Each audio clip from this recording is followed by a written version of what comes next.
And welcome to my Hebrew channel, Miel Hebraica, Hebrew honey. And today we're looking at some more honey in the scripture, finding it in Psalm 145, verse 12. This psalm begins with the Lamed. Lamed has a very clear connection with its Proto-Sinaitic form. It's a stick that's used for poking animals so that they get moving right along. There's one place in the Bible where it is used in that sense.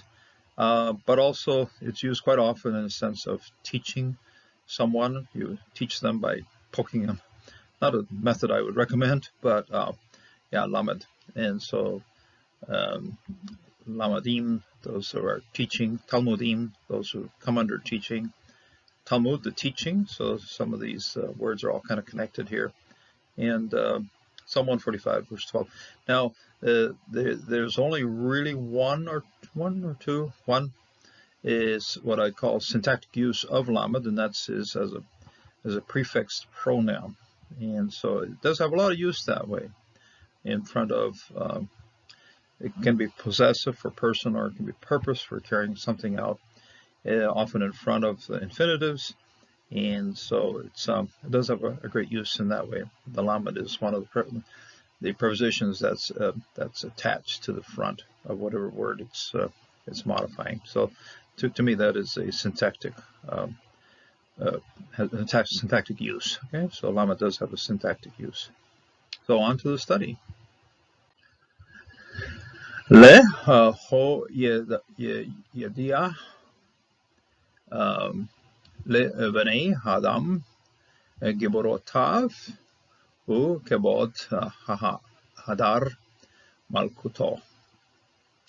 Make known, and this is then a causative. So in order to make known, with the purpose of making known, okay, the lamed here says this one's a preposition here. I said this syntactical use of the lamed for the purpose of, and then causing.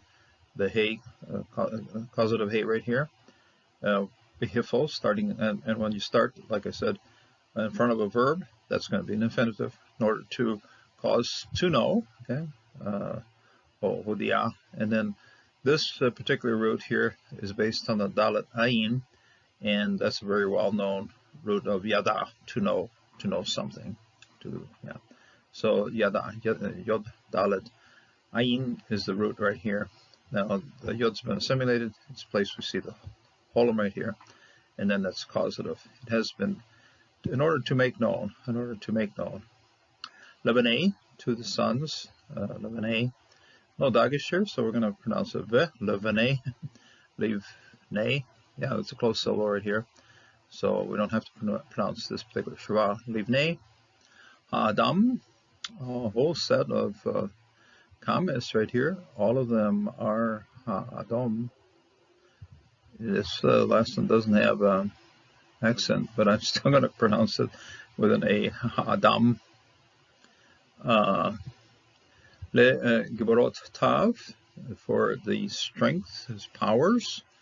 So this will be a plural with a construct ending here, and then this has a third person pronoun, that's his powers, okay, his powers. Gibor, that's also been used previously in Psalm 145, his powers, his strength. And hu kavod, this one was in the previous, before we got to the lamed, this one was the one that started the previous verse. Kavod, his glory and glory.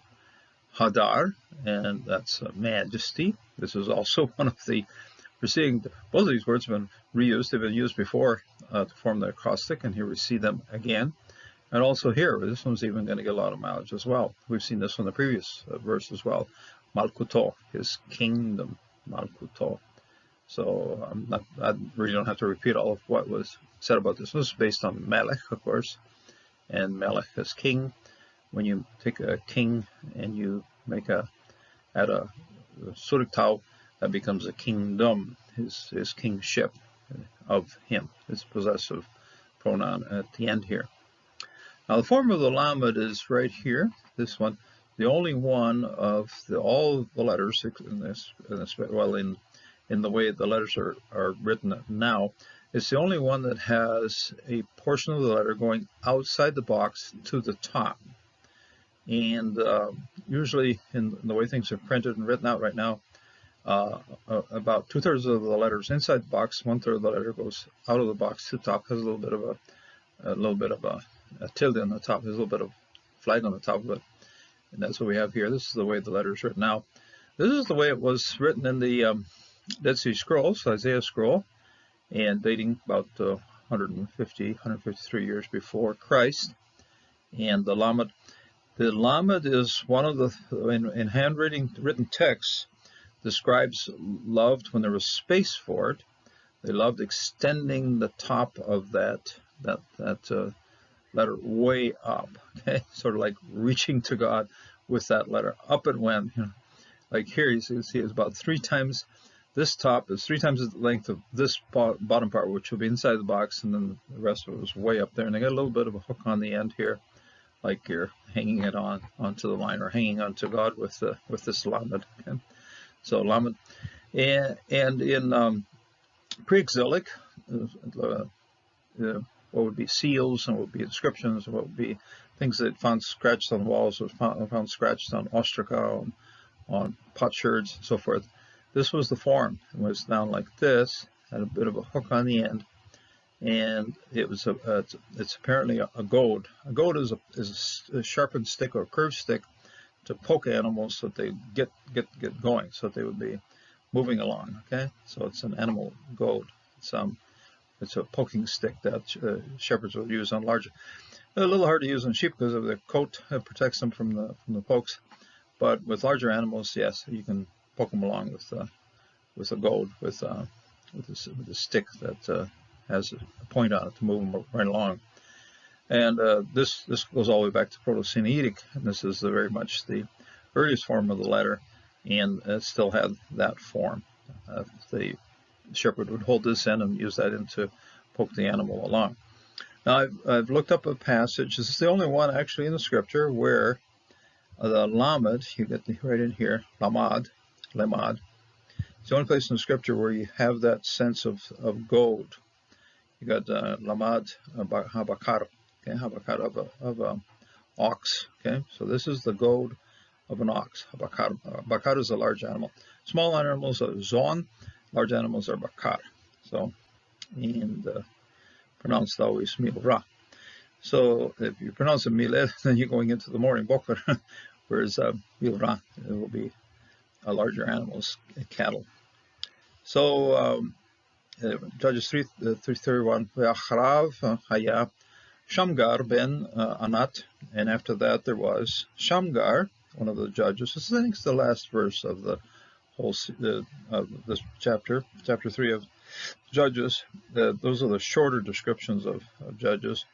So Shamgar ben Anath, son of Anath. Anath apparently were very large people, very powerful, strong people, known for their strength and their size, being giants. Vayak, and he smote or struck at HaPhilistim, the Philistines, Sheshmeod, Ish, 600 men. Okay? Be with Malmad.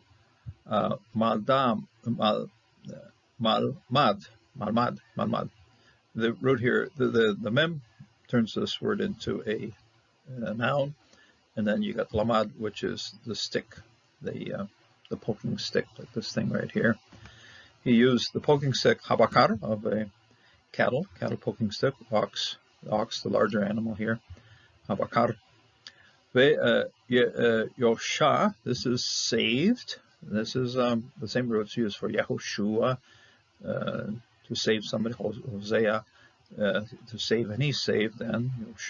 Yosha, Gam Hu, also him, Israel, to Israel, and he saved then at that time, Gam as well, Israel. So it's a kind of concluding phrase, just including one very last comment about Shamgar.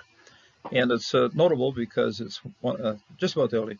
You can look it up in your dictionary and you find out there aren't too many other references to this word here. I think it's about the only one, lamad, and that's the one that is very much based on the root meaning of lamed. So you got lamad, and the root and the lamad is then the goad, the the stick that's used to poke along animals. It's used, and I'm going to get onto what this lamed is quite often used for. Did this study a little while ago, Psalm 119:12. Blessed be you, O Jehovah. Teach me, okay, teach me your statutes. Baruch atah Yehovah, lamdeini hukecha. Blessed be you, Jehovah. Teach me your statutes, hukeini. So this is a hortative, but lamad, then is teach. Very literally was poke onto me, take that goad and poke me along and shove me along, so that I can will teach me, so that I'll understand your hukeini, your hukecha, your hukecha. So lamadeini hukecha, and it's a beautiful thought. When we need to know something about Jehovah, we study His Word.